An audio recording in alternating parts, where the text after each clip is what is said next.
Hello everyone. So in today's video we are pre-processing as well as implementing a model that is Keras model.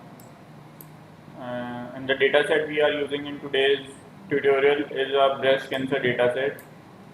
So to download this dataset you have to go to this link here and you have to download breast cancer dataset.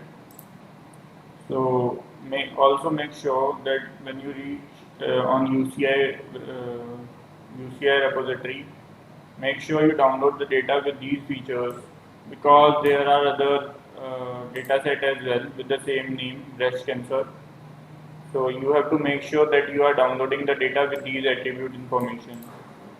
As we pre-processed our data on these, so make sure you are downloading these. You are downloading the dataset with these features. So let's come to our coding part. So in today's tutorial, as I told before, first we will pre-process our data, then we will save the pre-processed data in a file, and also we save label encoder in a file. Then we will implement a model on our pre-processed data, and the model we will implement is a sequential model of Keras, and then we will save our model also. So in this video, all this thing we are going to cover. So let's start. So first you have to download Keras into your system, install it, and then import Keras model. Then from Keras model you have to import sequential model from Keras. Then you have to import the dense layer. Then you have to import JSON because we are going to save our model in JSON. Then you have to import label encoder, and for this you have sklearn in your system. So label encode we will use it in data preprocessing. Then we will use train test split for splitting our data. Then we will use accuracy score for getting accuracy of our model. Then we will use pandas for accessing files and NumPy for pre-processing our data. Then we will use default dictionary also for pre-processing, and then pickle for saving our file. So this is all the packages we need in this tutorial. Then you just have to import this CSV file that you downloaded from this link here. So you get the download link from this site. So just download this. Here is the description of the data. So and this is the data folder. So this one is the description of this data, and here you can find the data. So just download this data from here. So coming to the coding part, here just we are printing the data frame that we import. Then our pre-processing part start from this line. So as you can see here in our data, we have some columns with the string values. So we don't want the string values in our data as our model will train on the numerical values. So we will first change these string values to numerical. So for this we will first make a list. So here you can see we made a list of all those values which are having a string in them. So we have class, menopause, and not caps, and we have breast column, then we have breast squared column. So for all these columns, we made a list here, and then we will apply label encoder. So label encoder, what it does is it basically changes the string to a numeric value. So by using this here, we will change our string values to numerical values. And here, as you can see, we successfully changed our string to numerical value. So above we have a class of no recurrence events. So here you can see it changes to 0. And in the same way we have types of menopause, as you can see premeno, then we have G40. So it changes it into these values. So after this we will save this label encoder into a file that is finalized train.sav. and we will use this file later to predict the real world data. So using this, you can first you have to convert these values using label encode, and then we will save our label encode in a file. Then also here in this data you can see we have some column like age, tumor size, INV nodes, and yeah, these three columns we have a range. So for our model we need a particular value. So for that we will take an average of all these. We will take average of this range. So using this code here, we will change these values, these range values to a particular value.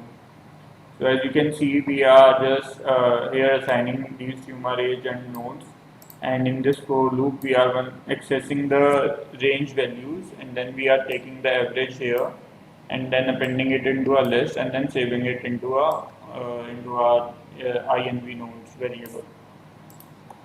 So in this whole code, we are basically in this part we are changing the range to a particular value.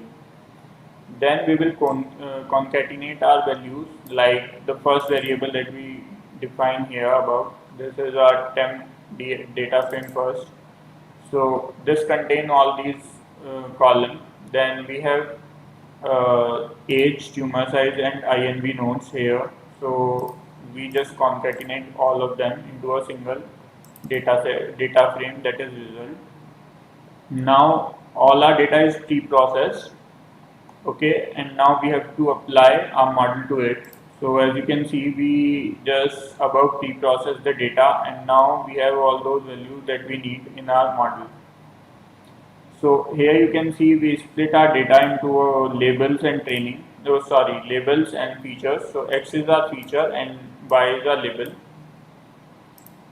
Okay, so to split the data, you have to assign some values. So first, as you can see here, we have .ilog, and in the brackets, first you have to send the number of rows and then the columns. So here you can see we are sending all the rows, and in the second one we are assigning the column, and we are assigning from 0 up to 9. So remember, we are not taking the 9th column, as we will assign it to our label. So let me tell you first what label and features are. So what feature basically are those columns on which we will predict the outcome, and the label is our outcome. So this label contains the column on which the data is predicted. So here you can see in our above data set, we have irradiant part as our outcome. So this irradiant will be assigned to label, and the rest of these value will be assigned to features. So here we assigned it. Now we will, as you can see here, we assigned it, and now we just use label encoder for our label as well, as we have values for label no, yes and no, that whether the woman is having breast cancer or not.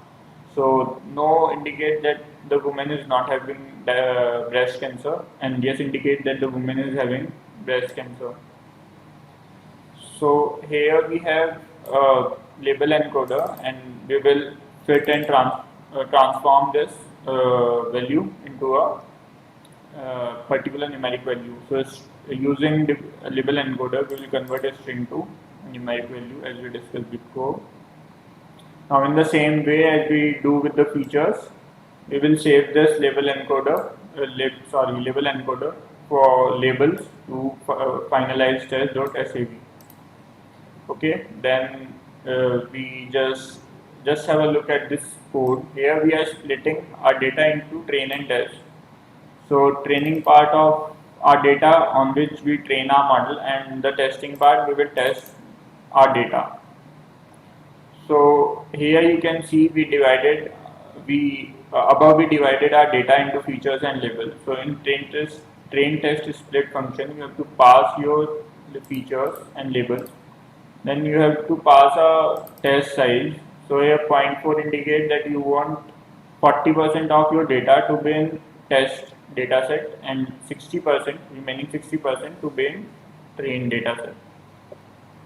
Then we have a random state. You can assign it with the numeric value. So here we divide our data into training and testing. So as you can see here, we get the values for XTrain, XTest, YTrain and YTest. So on XTrain and YTrain we will train our data, and on XTest and YTest we will test our data. So all these values are assigned now. Now we will create a model, that is sequential model, and here you can see we have created our model, and for this you have to assign this sequential model. We assign to a variable, that is model, and then we will add layers to our model. So first layer is we are adding dense layer. So all the three layers we are dense layers, and we are using 3 layers in our model. And in the dense layer, the first parameter indicates the number of neurons you have in each layer, and then the second parameter indicates, for the first layer it is the input dimension, as we have 9 columns that are feature column, so you have to assign input dimension as 9. Then the activation function you can assign, that is for normalization. We use it for the purpose of normalization, so that we get a output either in the form of 0 or 1. So activation function basically normalizes our result. Whatever the values we are getting, it will normalize the result. So the final layer we have one neuron with the activation function as sigmoid. So sigmoid function will return a value between 0 to 1. So using this, we created our model successfully, sequential model successfully, and now we will compile our model. So to compile our model, you have to just mention model.compile, and you have to pass the loss rate, and we are using binary cross entropy for this. So loss rate is basically it is like a you can say it's a way of telling a model that if our prediction is wrong, then how much you have to change yourself. So if the loss rate is high, it means we are passing a loss rate much bigger. If our prediction is wrong, we will pass a much bigger loss rate, so that our model learn that he has to change a bit for better prediction. And optimizer we are using Adam, and metrics here we assigned it to accuracy. So to start your model, so if you this here we compile our model, and then in the next we are fitting our model. So fitting here mainly means that we are our model start training. So here you can see we have a epoch of 200, means there are 200 iteration in our model, and we are passing XTrain and YTrain on which our data will be trained. So here our data is training, here you can see, and here is the loss rate. So we discussed loss rate already, and here is the accuracy. So on the here you can see on the 30th iteration we are getting a loss rate of 0.51 and accuracy of 0.77. Then after 200 iterations of our model, we will get 0.45 as a loss rate and with accuracy of 81. So here you can see, just to print your accuracy, we use a model.evaluate and print our accuracy. So here is our accuracy, and then we will predict our accuracy on the testing dataset that we have. So here you can see we just access the xtext variable that we define above here, and we will predict the outcome for the xtest dataset, and we save it in ypredict, and then we compare our ypredict with the ytest value. So using this, as you can see, we have finally get accuracy of 73.91. So here we have a accuracy of 73.91 and above we are getting 81.87. So this accuracy is on our trained, as you can see we are getting this accuracy on our trained dataset, that dataset on which our model is trained, and this one is the dataset on which our model is not trained. So we kept it for testing, and here you can see our accuracy is reduced to around 8%. So now we are getting accuracy of 73%. So let's run our code again and let's see what accuracy we are getting. So to run our code, just click on kernel and restart and run. So now our model is running. So here you can see our model is right now is in training phase. So here you can see we are getting a loss rate of 0.52 with accuracy of 0.77 at iteration 165. So finally our model is returning us a value, and it is giving 77.78 as the accuracy for on training and 73 on train. So actually it's these models are CNN models, so the accuracy keeps on changing. So let's run our code again and let's see how much accuracy we are getting this time.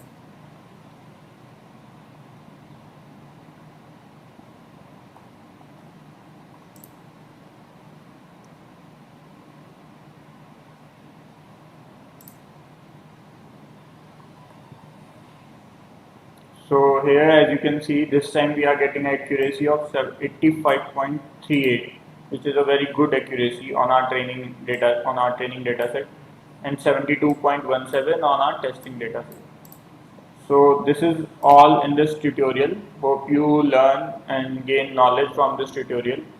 Also in this tutorial we saved some file here, and these files we will use in our next part of this video. So if you want to learn how to retrieve these files and how to implement this on real world data, the model we trained, how to implement this model on real world data, so please watch our second video. That's all guys for this tutorial. Thank you.